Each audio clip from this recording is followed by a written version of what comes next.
Money મેનેજરમાં આપનું સ્વાગત છે અને મની મેનેજર એટલે તમારા નાણાંના ચોક્કસ આયોજન માટે અપાતું માર્ગદર્શન. હું પ્રીતિ દલાલ આપ સૌનું સ્વાગત કરું છું આજના મની મેનેજરમાં.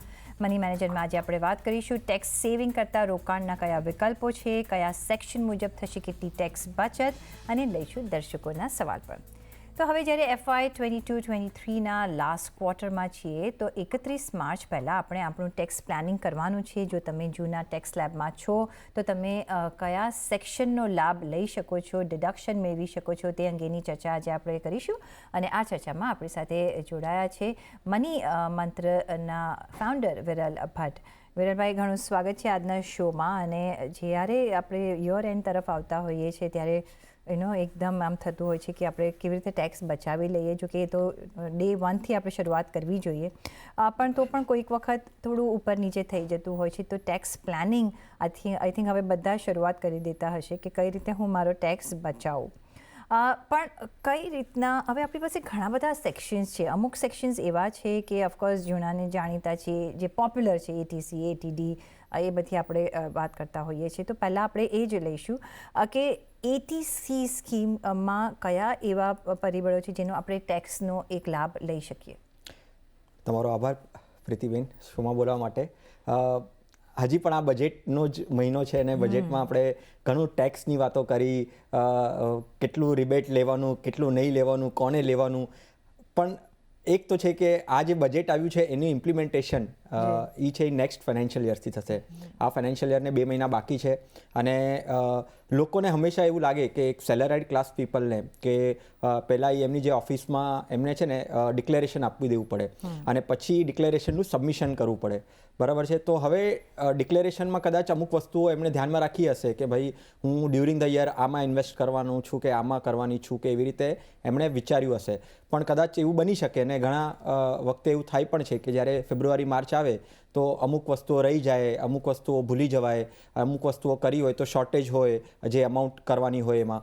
તો ફેબ્રુઆરી અને માર્ચ મહિનો એ એક બહુ જ બેસ્ટ મહિનાઓ છે ફાઇનાન્શિયલ યર એન્ડ થાય એની પહેલાં કે એનું એનાલિસિસ કરે.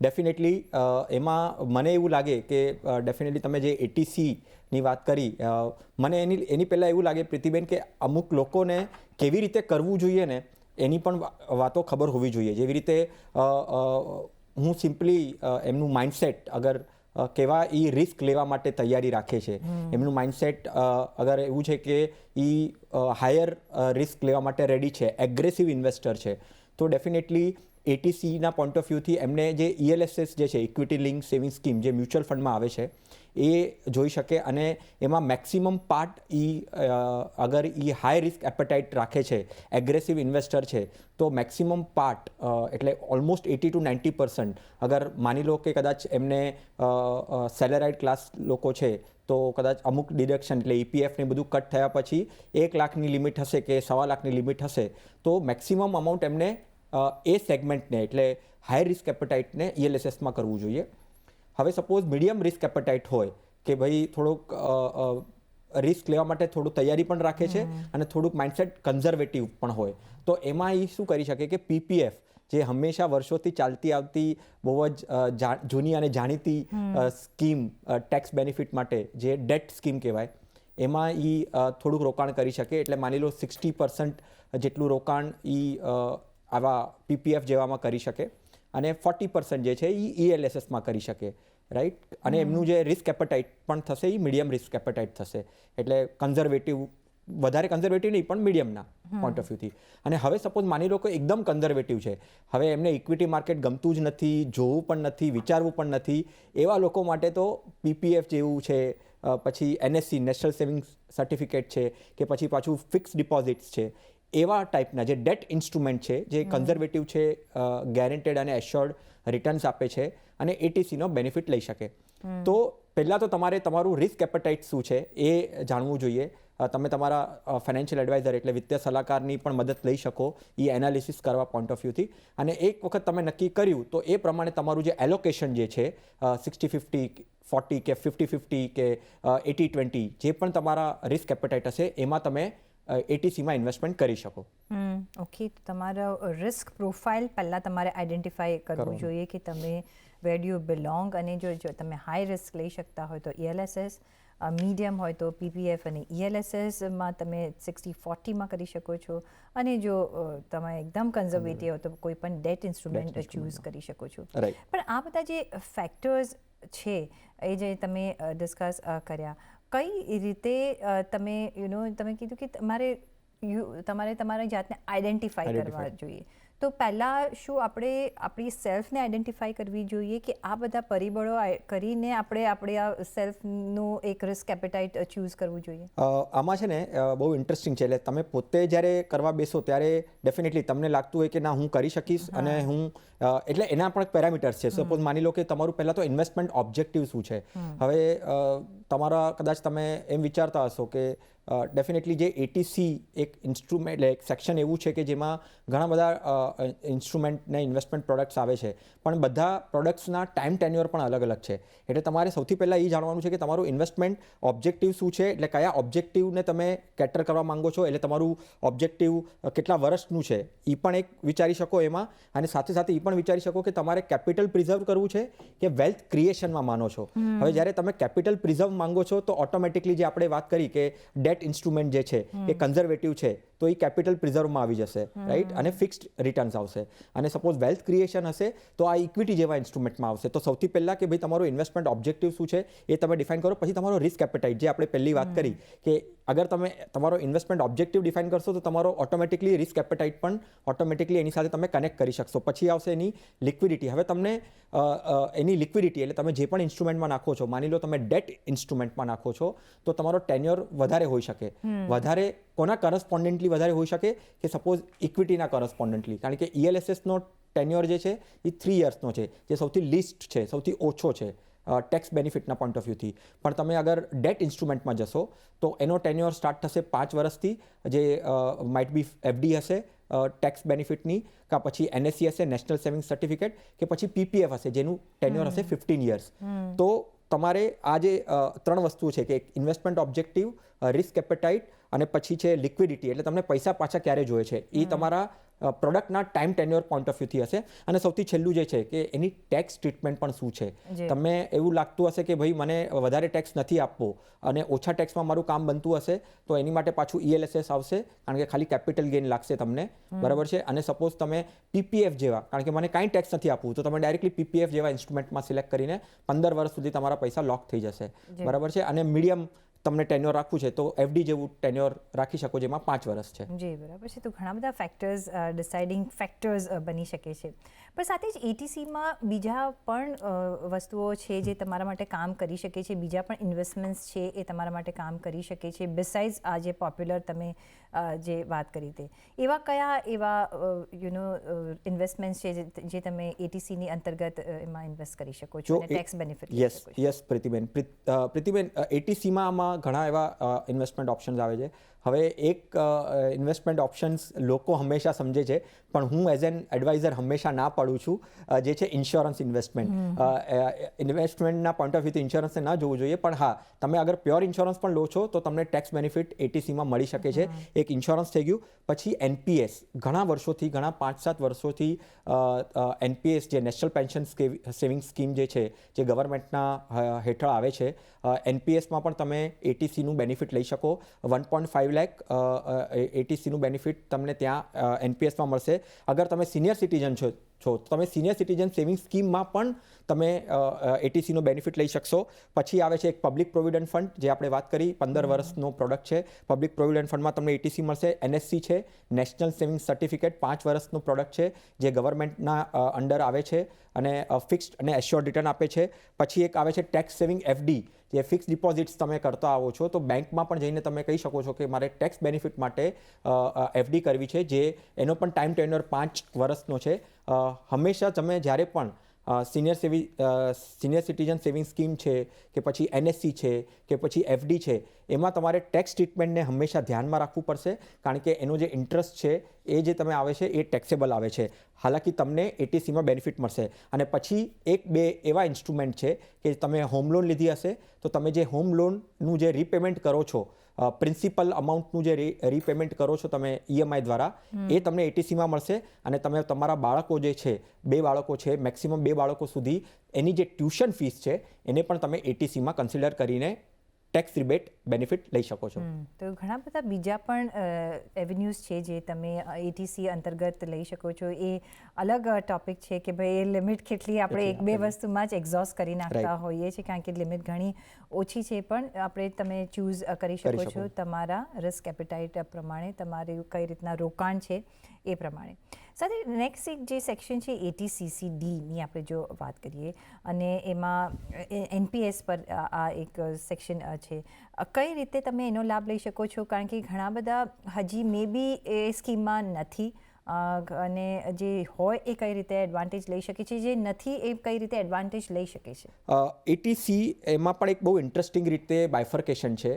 NPS એઝ અ પ્રોડક્ટ હજી પણ મોમેન્ટમ લઈ રહ્યું છે. ગવર્મેન્ટ પણ યર ઓન યર બેસિસ ઉપર એમાં કાંઈ ને કાંઈ બેનિફિટ આપી રહ્યું છે. ઇનફેક્ટ ન્યૂ રિજીમમાં NPS જ એક એવું પ્રોડક્ટ છે કે જેમાં તમને ટેક્સ બેનિફિટ મળી શકે છે. બાકી બધા ન્યૂ રિજીમમાં ટેક્સ રિબેટ મળતા નથી. તો યર ઓન યર બેસિસ ઉપર એને વધારે એટ્રેક્ટિવ કરવાની કોશિશ કરે છે. થોડું મ્યુચ્યુઅલ ફંડ જેવો કોન્સેપ્ટ છે. એમાં ઇક્વિટી અને ડેટ બંનેનું કોમ્બિનેશન આવે છે, અને લો કોસ્ટ, સૌથી લો કોસ્ટવાળું કોઈ અગર ટેક્સ બેનિફિટના પોઈન્ટ ઓફ વ્યૂથી કોઈ પ્રોડક્ટ છે તો NPS છે. એના ડિસએડવાન્ટેજ પણ છે, પણ એની આજે આપણે વાત નહીં કરીએ. એના જે મેઇન બે પોઈન્ટર્સ છે એ મારે અહીંયા હાઇલાઇટ કરવા છે પ્રીતિબેન. એક તો ATCCDમાં 1 કરીને જે એક સેક્શન છે એમાં 1.5 લાખ સુધીનું ટેક્સ બેનિફિટ મળી શકશે. એટલે તમે પૂરા 1.5 લાખ તમારે અગર NPSમાં નાખવા છે તો તમે નાખી શકો છો, જે ATCCD 1માં આવે છે. અને ATCCD 1B કરીને હજી એક સેક્શન છે જેમાં તમને એડિશનલ 50,000 અગર તમે સબસ્ક્રાઈબર છો તો એડિશનલ વધારે 50,000 નાખીને ટોટલ તમારું NPSનું કોન્ટ્રીબ્યુશન 2 લાખ કરીને ટેક્સ બેનિફિટ લઈ શકો છો. તો આ એક પ્રાવધાન આપણને આપવામાં આવ્યું છે. 1.5 લાખ પ્લસ 50,000નું એક એડિશનલ આપણે જોયું છે. તો જે NPSમાં હોય એ લોકોને ઓફકોર્સ એક આ એડવાન્ટેજ પણ લઈ શકે છે. સાથે જ જે બીજો પોપ્યુલર જે સેક્શન છે ATD, જે ઇન્સ્યોરન્સને લગતો છે. હવે અહીંયા આપણે તમે જેમ કહ્યું કે જાન્યુઆરી, ફેબ્રુઆરી, માર્ચમાં આપણે ઘણા બધા ઇન્સ્યોરન્સ પોલિસી લઈ લેતા હોય છે, પણ not for the purpose of tax saving, કારણ કે એ જો કરવા જઈએ છીએ તો આપણે ઘણી બધી ખોટી ઇન્સ્યોરન્સ પોલિસીઝ લઈ લેતા હોઈએ છીએ. સો જેને પોલિસી લેતા હોય પોતાની સિક્યોરિટી માટે, એ કઈ રીતે ATDનો લાભ લઈ શકે છે? ATD પણ બહુ જ ઇન્ટરેસ્ટિંગ છે. એમાં પણ એવા 3 પોઈન્ટર્સ છે જે હંમેશા દર્શકોએ ધ્યાનમાં રાખવા જોઈએ. એક તો તમે સપોઝ માની લો કે તમારું જે પ્રીમિયમ જે છે, એટલે જે સ્પાઉસ, એટલે બે હસબન્ડ વાઈફ અને બાળકો, એનું જે કોમ્બિનેશન પ્રીમિયમ જે આવતું હશે, એ કોમ્બિનેશન પ્રીમિયમ માની લો કદાચ આવતું હશે 20,000 કે 25,000. લિમિટ છે 25,000 સુધીની. 25,000 સુધીની લિમિટમાં તમે તમારા મેડિક્લેમના પોઈન્ટ ઓફ વ્યૂથી તમે ક્લેમ કરી શકો, અને ત્યાં તમને ટેક્સ બેનિફિટ મળે.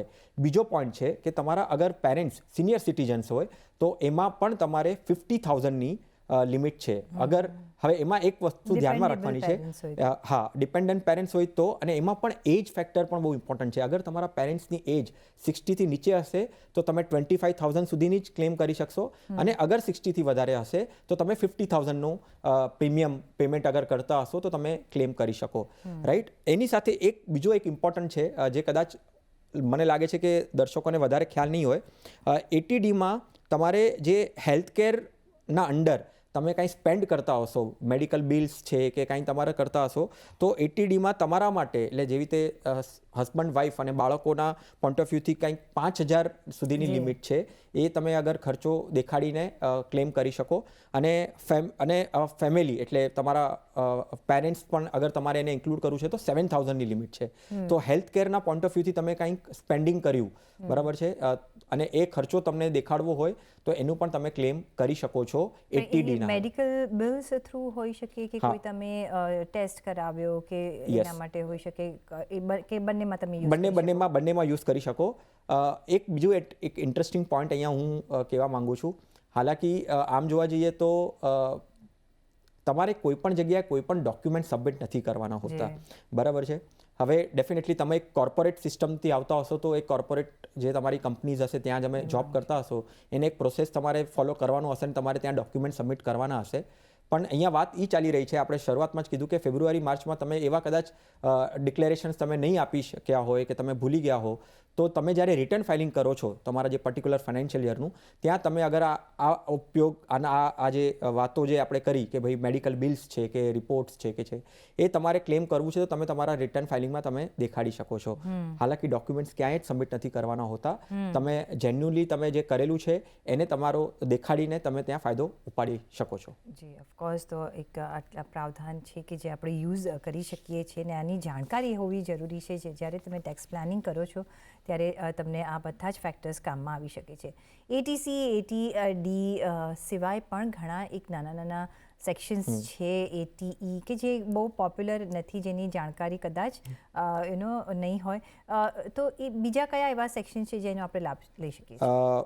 સિમિલર વેમાં એટીઈ કરીને છે, જે તમારા એજ્યુકેશન લોન, અગર તમે તમારા બાળકો માટે કોઈ એજ્યુકેશન લોન લો છો તમારા પૈસાથી, તો તમે એ બાળકોના જે એજ્યુકેશન લોનના જે એનો જે ઇન્ટરેસ્ટ જે છે જે તમે રીપેઇંગ કરો છો એ તે તમારા રિટર્ન ફાઇલિંગમાં દેખાડી શકો છો અને એનો ટેક્સ બેનિફિટ લઈ શકો છો. એવી જ રીતે એટીઈ જે તમને બેનિફિટ આપે છે કે હોમ લોન ફર્સ્ટ બાયર જે પહેલી વખત ઘર ખરીદી રહ્યા છે એમના માટે પણ એટીઈનો પ્રોવિઝન છે, જ્યાં તમે ટેક્સ બેનિફિટ લઈ શકો.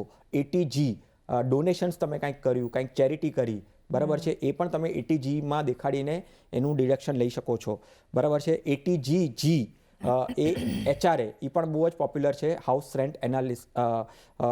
રેન્ટ અલાઉન્સ કરીને જે છે એ પણ તમે ત્યાં તમે ઘર રેન્ટ પર રહેતા હો કે તમે પેરેન્ટ્સ સાથે રહેતા હો અને ઘર પેરેન્ટ્સના નામ પર હો, તો પેરેન્ટ્સના નામેથી પણ તમે રેન્ટ લઈને તમે એટીજીજીનો બેનિફિટ લઈ શકો છો. પછી એટીટીટીએ કરીને એક સેક્શન જે છે એ તમારે 10,000નું જે તમારી ઇન્ટરેસ્ટ ઇન્કમ જે છે એ તમે દેખાડીને એટીટીટીએમાં તમે બેનિફિટ લઈ શકો છો. અને એટીડીડી કરીને જે છે, જે ડિસેબલ લોકો જે છે એમાં અગર એનું સંભાળ ફેમિલી મેમ્બર્સ રાખતા હો, એના રિલેટેડ કાંઈ ખર્ચાઓ થાય તો તમે એ એટીડીડીમાં પણ દેખાડીને ડિસેબલ પર્સનના પોઈન્ટ ઓફ વ્યૂથી જે ખર્ચાઓ કરેલા હોય વર્ષ દરમિયાન એ પણ તમે ટેક્સ બેનિફિટમાં દેખાડી શકો છો. ઓકે, તો ઘણા બધા બીજા પ્રાવધાન છે જે ધ્યાનમાં રાખવા જોઈએ, અને આ જાણકારી તમારે રાખવી જોઈએ, જેથી તમે ડિસાઇડ કરી શકો છો કે તમે કેટલો લાભ લઈ શકો છો. તો જો સમરાઇઝ કરવું હોય તો શું કન્ક્લુઝન તમે કમેન્ટ્સ આપશો? ટેક્સનું જે આપણે હવે રિટર્ન્સ ભરીશું, કઈ રીતે એક એડવાન્ટેજ લેવો જોઈએ ને શું ધ્યાનમાં રાખવું જોઈએ, આ જે પણ તમે ડિસ્કસ કર્યું એના માટે? પ્રીતિબેન, જો તમે ઓલ્ડ રિજીમ, ન્યૂ રિજીમ એ બધું જવા દો. ઓલ્ડ રિજીમમાં છો, તમારે અમુક એવા ઘણા બધા આખા વર્ષ દરમિયાન તમે ઇન્વેસ્ટમેન્ટ્સ કરતા હશો કે કંઈક બેનિફિટ કરતા હશો કે ડોનેશન્સ આપતા હશો કે ચેરિટી કરતા હશો, બરાબર છે. અને પેરેન્ટ્સ અગર સિનિયર સિટીઝન્સ હશે એમના હેલ્થ રિલેટેડ કાંઈ ને કાંઈ ખર્ચાઓ થતા હશે, તો વાત ખાલી કહેવાની અહીંયા છે કે ગવર્મેન્ટ વિચારે છે એના માટે પણ, અને વિચારતું આવ્યું છે. આગળ શું કરશે, કેવી રીતે થશે એના વાત જવા દઈએ, તો ઘણા બધા એવા ટેક્સ પ્રોવિઝન્સ છે જે છે એનો ફાયદો ડેફિનેટલી લોકો ઉપાડી શકે છે. પણ જેવી રીતે આપણે શરૂઆતમાં વાત કરી, તમારું રિસ્ક એપેટાઇટને તમે થોડુંક એનાલિસિસ કરો કે તમે કયું રિસ્ક એપેટાઇટમાં આવો છો, અને પછી એના જે ફેક્ટર્સ જે છે જે સૌથી ઇમ્પોર્ટન્ટ છે કે તમારું ઓબ્જેક્ટિવ શું છે, લિક્વિડિટી જોઈએ છે કે નહીં, તમારો ગોલ શું છે, રાઈટ, એ બધા ધ્યાનમાં રાખીને પછી જે સેક્શન્સ જે છે ક્યાં મેક્સિમમ બેનિફિટ તમે લઈ શકો. હાલાકી બધી જગ્યાએ લિમિટ સેટ કરેલી છે, એ લિમિટના બાઉન્ડ્રીમાં જ તમારે રહેવું પડશે અને તમારો ટેક્સ બેનિફિટનો એનાલિસિસ તમારે કરવું પડશે. જી, ઓકે. તો ઓફકોર્સ કયા ફેક્ટર્સ બી ધ્યાનમાં રાખવાના એ પણ તમને આજે સમજાવ્યું છે, ને કઈ રીતે તમે એનો એડવાન્ટેજ તમારા એડવાન્ટેજ માટે લઈ શકો છો, એના માટે પણ તમે કઈ રીતે ચૂઝ કરી શકો છો તમારા ડિડક્શન્સ એનું, અને ઇન્વેસ્ટમેન્ટ એ આધારે તમે કરી શકો છો. પણ એ સાથે જ એક બ્રેક લેવાનો સમય થઈ ગયો છે, તો એક બ્રેક લઈશું અને પાછા ફરીશું અને લઈશું દર્શકોના સવાલોના જવાબ. અમારી સાથે જોડાયેલા રહેજો.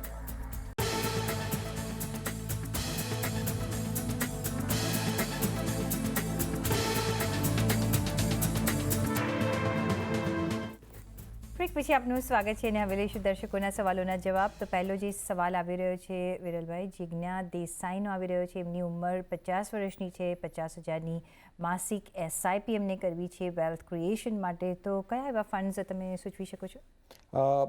એમની ઉંમર 50 વર્ષની છે અને 50,000ની એસઆઈપી શરૂ કરવા માંગે છે. ડેફિનેટલી વેલ્થ ક્રિએશનના પોઈન્ટ ઓફ વ્યૂથી આમ જોવા જઈએ તો એવા એજના પોઈન્ટ પર છે કે ત્યાં વધારે રિસ્ક ના લઈ શકે.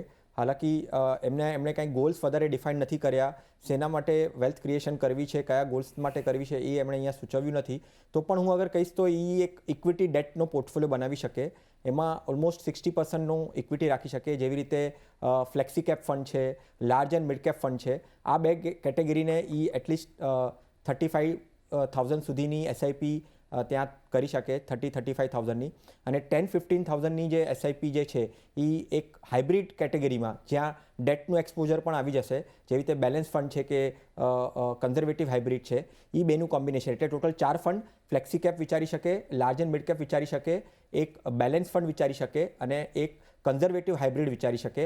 આ 4 ફંડમાં એ 50,000ની એસઆઈપીને ડિવાઈડ કરીને ઓવરઓલ એમનું વેલ્થ ક્રિએશનના પોઈન્ટ ઓફ વ્યૂથી એ એટલીસ્ટ પહેલાં 10 વર્ષનો ટાર્ગેટ આપીને ચાલે કે એમનું રિટાયરમેન્ટ માનીને ચાલો 60 યર્સમાં એ કરશે, તો 10 વર્ષ માટે આ 50,000ની એસઆઈપી આ 4 ફંડમાં કરી શકે. ઓકે, તો તમને 4 ઓપ્શન આપવામાં આવ્યા છે જેમાં તમે તમારું રોકાણ કરી શકો છો 10 વર્ષ માટે, જે તમને એક સારું રિટર્ન્સ અને વેલ્થ ક્રિએશન પણ કરી આપશે અને તમારી જે મૂડી છે એને પણ એક સેફગાર્ડ કરી શકશે. સાથે જ નેક્સ્ટ સવાલ જે આવી રહ્યો છે કેતન પટેલનો, એમણે એમના રોકાણ જણાવ્યા છે, જે હું તમને જણાવીશ કે મિરાઈ એસેટ ઇમર્જિંગ બ્લુ ચિપ ફંડમાં એમનું 2,500નું રોકાણ છે. કોટક મલ્ટી એસેટ એલોકેશન ફંડમાં પણ એમનું રોકાણ, ફંડ ઓફ ફંડમાં ડાયનામિક ફંડમાં 5,000નું રોકાણ છે. પરાગ પરીખ ફ્લેક્સીકેપ ફંડમાં 4,000નું એ રોકાણ કરી રહ્યા છે અને કેનરા રબેકો ઇક્વિટી હાઇબ્રિડ ફંડમાં 3,500નું આ રોકાણ છે. પૂછી રહ્યા છે કે શું આ રોકાણ તેમના યોગ્ય છે કે નહીં. રોકાણ એકદમ યોગ્ય છે. ઓવરઓલ ડાયવર્સિફાઈડ કર્યું છે, હાઇબ્રિડ કેટેગરીમાં પણ છે અને પ્યોર ઇક્વિટી ફંડમાં પણ છે. ફંડનું સિલેક્શન પણ સારું છે, લાર્જ એન્ડ મિડ કેપ છે, એસેટ એલોકેશન ફંડ છે, ફ્લેક્સી કેપ ફંડ છે. તો ઓવરઓલ મારા હિસાબથી ડાયવર્સિફિકેશનના પોઈન્ટ ઓફ વ્યૂથી બહુ જ સારી રીતે છે. એટલીસ્ટ અહીંયાથી 7 થી 10 વર્ષનો ટાઈમ ડ્યુરેશન અગર એ આપશે આવા ફંડ્સને જે એમણે કરેલા છે, સિલેક્ટ કરેલા છે, તો એમનું રિટર્ન્સ ઓલમોસ્ટ 10થી 12% રેન્જમાં કેગર કમ્પાઉન્ડેડ એન્યુઅલ ગ્રોથ રિટર્ન 10થી 12% એ અચીવ કરી શકશે. તો આ જ ફંડને કન્ટિન્યુ રાખજો, તમને ડેફિનેટલી બેનિફિટ થશે. ઓકે, તો તમારા રોકાણ બરાબર છે, ડાયવર્સિફાઈડ છે, તો તમે આ રોકાણમાં કન્ટિન્યુ કરી શકો છો. નેક્સ્ટ જે સવાલ આવી રહ્યો છે વેદ મોદીનો આવી રહ્યો છે. પૂછી રહ્યા છે કે ક્વોન્ટ સ્મોલ કેપ ડિરેક્ટ ગ્રોથમાં 20,000ના રોકાણથી એમને શરૂઆત કરવી હોય તો કરી શકાય કે નહીં. હવે આમાં ડેફિનેટલી કરી શકાય, આમાં એવું કાંઈ નથી કે ન કરી શકાય, પણ એની સાથે બીજા ઘણા બધા ફેક્ટર્સ છે, એ થોડુંક મને સમજવું પડશે તો જ હું તમને એનો ક્લિયર આન્સર આપી શકીશ. શું તમે આ તમારી પહેલી એસઆઈપી છે, હવે આ પહેલી એસઆઈપી હશે તો સ્મોલ કેપમાં શું કામ પહેલી એસઆઈપી તમારે કરવી છે, તો એ મારો પ્રશ્ન આવશે. અગર તમે અમુક એસઆઈપી કરતા આવતા હશો અને અલગ અલગ ફંડમાં હશે, ડાયવર્સિફિકેશન હશે કે મલ્ટી કેપમાં પણ હશે, ફ્લેક્સી કેપમાં પણ હશે, લાર્જ એન્ડ મિડ કેપમાં પણ હશે, અને પછી તમે સ્મોલ કેપ સિલેક્ટ કરવા માંગો છો, તો ઓવરઓલ અગર વિચારીએ તો ડેફિનેટલી આ તમારો નિર્ણય સારો હશે. ફંડ હાઉસ સારું છે, એગ્રેસિવ રિટર્ન્સમાં માને છે, પોર્ટફોલિયો પણ એ લોકોનો ચર્નિંગ બહુ રીબેલેન્સિંગ બહુ જ વધારે કરે છે, એટલે રિટર્નના પોઈન્ટ ઓફ વ્યૂથી પણ તમને રિસ્ક એડજસ્ટેડ રિટર્ન્સ પણ તમને એ આપી શકે છે. પણ સ્મોલ કેપ છે તો ડેફિનેટલી તમારો ટાર્ગેટ અહીંયાથી એટલીસ્ટ 10 વર્ષ હોવો જોઈએ, કારણ કે એમાં વોલેટિલિટી પણ બહુ જ વધારે હોય છે. તો તમે અગર 10 વર્ષનો ટાર્ગેટ રાખતા હશો અને તમે ઓવરઓલ પોર્ટફોલિયો તમારો ડાયવર્સિફાઈડ કરેલો હશે, તો તમારો મને આન્સર આપીશ કે હા આ બરાબર છે અને તમે એને કરી શકો છો. એબ્સોલ્યુટલી. તો અમને બીજા તમારા રોકાણ શું છે એ ખબર નથી, પણ વી આર અઝ્યુમિંગ કે આઈધર તમે એક યંગસ્ટર છો અને શરૂઆત વિથ અ બેંક કરવા માંગો છો, તો તમે આટલું રિસ્ક લઈ શકો છો. અધરવાઇઝ કે તમારો બધા રોકાણ છે અને તમે ડાયવર્સિફાઈ કરી રહ્યા છે સ્મોલ કેપમાં, તો ઇટ મેક્સ સેન્સ. પણ અમને વધારે તમે ડિટેલ્સ આપી નથી, તમારી ઉંમરનું પણ અમને ખબર નથી, પણ એઝ અ તમારે જો રોકાણ કરવું હોય તો આ એક સારું છે, પણ આના માટે જે 2 પરિબળો છે એ પણ જાણવા જરૂરી બની રહ્યા છે. તો ઓફકોર્સ ક્વોન્ટ સ્મોલ કેપ જો હાઉસ છે એ એકચ્યુઅલી એક સારું છે. પણ સાથે જ વિરલભાઈ, ઘણો આભાર તમારો અમારી સાથે આજે જોડાવા બદલ. અને સાથે જ પર્સનલ ફાઇનાન્સના તમારા સવાલ અમને મોકલો, તમારું નામ, શહેર, ઉંમર સાથે ઈમેલ કરો અમને money@nw18.com પર. ફેસબુક પર લખો અમને facebook.com/CNBC વિચાર પર, અને ટ્વીટ પણ કરી શકો છો twitter.com/CNBC વિચાર.